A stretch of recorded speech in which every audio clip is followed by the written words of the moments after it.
everyone, it's Eleanor from Art with Eleanor, and today I'm going to be showing you the process of drawing my first ever pencil portrait. But before we get into the video, as you probably know, I'm a pretty small art YouTuber at the moment, so if you could like and subscribe, I'd really appreciate it, as it will really help my channel to grow. For this video, I wanted to talk a bit more about me and my art journey, as well as talking about the artwork that I'm doing. As you can tell from the title of this video, this is my first proper pencil portrait, so I'm not very experienced in the world of realistic drawings. So if any of you have any tips that I could use, or any constructive criticism, I'd love it if you could let me know in the comments below. I approached this portrait by creating a grid on both my reference photo and the blank piece of paper. I did this as I knew from my previous drawing experience that this helps me to get the proportions about right. For me, I have always found the idea of doing a realistic portrait quite intimidating, because as humans we are really good at recognising another human's face. This means we can also tell quite easily when a face doesn't look exactly right. So although I know this isn't the most accurate portrait, I'm really proud of myself for diving in headfirst to this drawing. The materials I used to complete this portrait were a 2B pencil and a 4B pencil, as well as a 6B pure graphite pencil, and some charcoal which I applied using a dry fluffy paintbrush. One tip I have learnt from doing some pencil sketches in the past is that you shouldn't use your finger to blend the graphite. Instead, I use several cotton buds, as it gives a better blend and it means you don't leave oil from your skin on the paper, as after a while, this would cause the paper to go yellow. Whilst you're watching this speed drawing, I just wanted to talk a little bit about myself and why I started this YouTube channel. So, unless you've been living under a rock for the past few months, you will probably know we've been stuck in lockdown due to COVID-19. This meant my university decided to cancel all first year exams, leaving me without very much to do. So I started experimenting with watercolours. As I was painting and creating so much art, I thought I might as well try to film it, and out of that came my channel. I also decided to start posting my artwork to Instagram, so if you want to see more of the behind the scenes to my channel, be sure to go follow it. I'll leave the link to it in the description below, but it has the same name as my YouTube channel, at Art with Eleanor.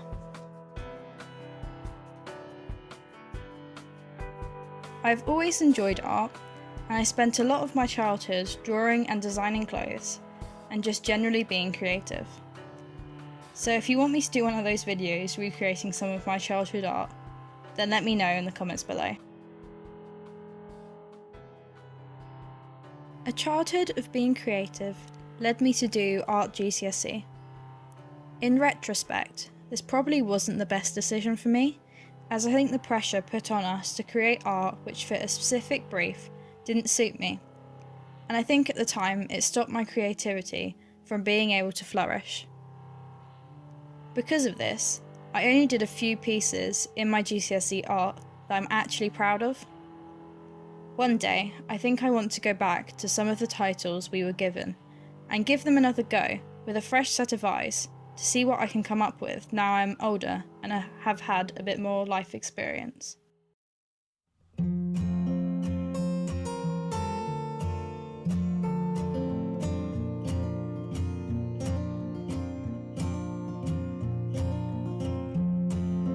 After GCSEs, I chose to do more science and maths based A-levels, which meant I barely had any time to focus on art. I would only ever do art if I was making a present for someone, which I did really enjoy doing, but I never had the time to just do art for me. Currently, as I mentioned earlier, I have just finished the first year of a biology related degree, so without quarantine happening, I'm not sure I would have given much time to doing art for my own enjoyment. Anyway, that's enough ramble about me and my art journey so far. If any of you want to let me know where you are in life, or in your art journey, do leave a comment below. I'll be sure to read them and reply. Going back to the artwork, I wanted to address the areas which I struggled with for this portrait. Although doing the grid did really help me with the proportions, I know I didn't get the nose or lips 100% right. I think that the nose needed to be a little bit wider on the left-hand side of the face, and the lips needed to be a bit wider too. But for a first attempt, I'm pretty happy with how it turned out. I'm particularly happy with the eyes and her general skin tone, as I feel like they're the most realistic part of the portrait. The eyes were definitely my favourite part to draw. I think that I might try doing a bigger eye drawing at some point in the future.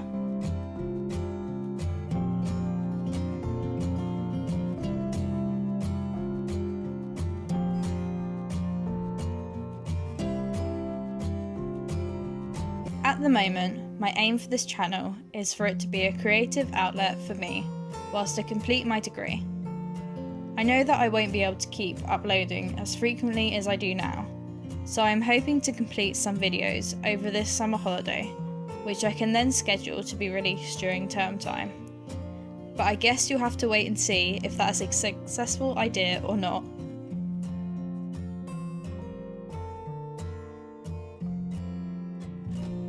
One thing I did want to say about the lips is that I feel like the shading and texture on them is more successful than how the shape of them ended up. I really like the way the highlight makes her bottom lip look rounder and fuller, giving it more of a 3D effect. I forgot to mention earlier, but I'm using a putty eraser for most of the highlights, as I do not own a good enough white pencil. This means the highlights aren't quite as bright as they could be, but I still like the effect it gives off. If you do not own a putty eraser, Blu Tack does a very similar thing, so don't think you have to rush out and spend money on a putty eraser, as you can DIY it just as well.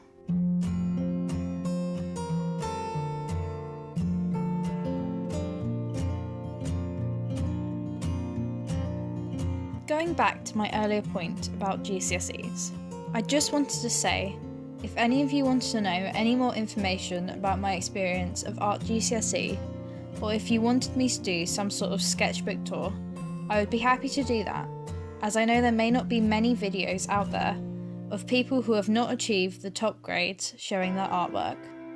So, if that is of interest to you, leave a comment asking me to do that and I will see what I can do.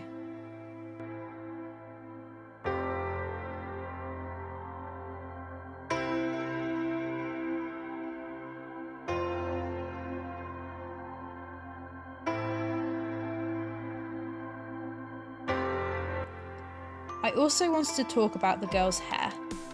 In the reference photo, it didn't show many of the highlights in her hair, especially on the left-hand side of the photo.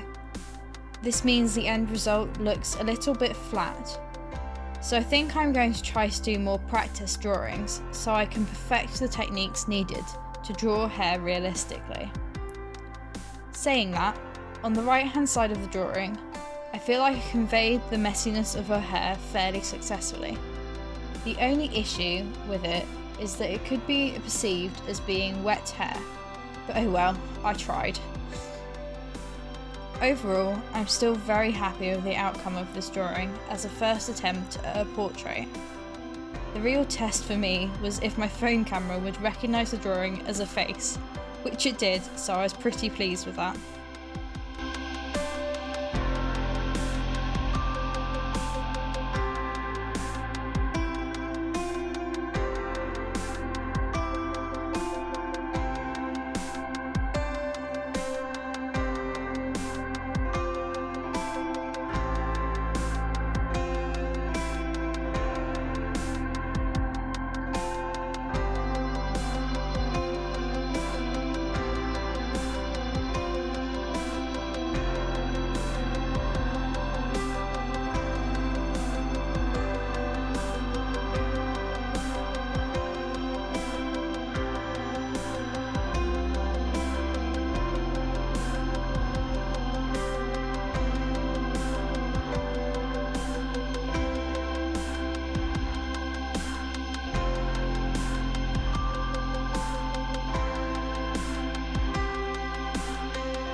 most satisfying part of all my drawings and paintings is pulling back the tape to reveal the white border underneath, so I hope you find it as satisfying as I do. Thank you so much for watching the speed drawing of my first ever portrait. I hope you enjoyed the slightly different style of voiceover, and that I didn't bore you too much with my life story. If you did enjoy the video, be sure to give it a like and subscribe for more art videos like this.